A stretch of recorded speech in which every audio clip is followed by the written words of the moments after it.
Okay, so someone was asking if it is possible to connect a second joystick to the back of these chairs.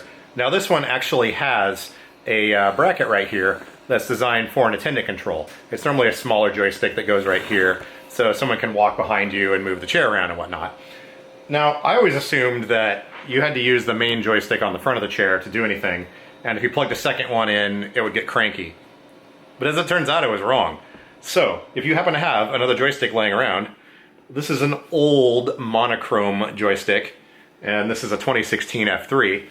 Just so happens, I have an R-net cable for accessories hanging out the back here.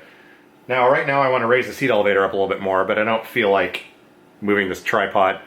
Yes, I bought a tripod. In the last 3 years I haven't had one. Now I'm finally using one, but I don't want to move this and go up there and use the seating switches and everything.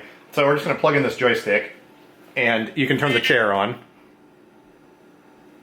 It's going to go through a little boot up diagnostic process, and then you can see that the other joystick over there has also powered on. Whichever chair you power on the joystick with is the one that will control it. So it's going to do this, then you turn it off, give it 5 or 10 seconds or something, then turn it back on, and boom, there we go. We now have control over this chair.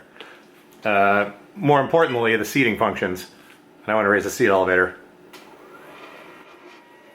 Pretty cool, right? I just want to get this raised up here to where it's easier to work on and I'm not having to lean over. Okay, now we can turn it back off.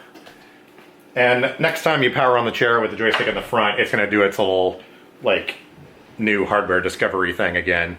And then it'll be fine. Anytime you connect new hardware, R-net systems do that.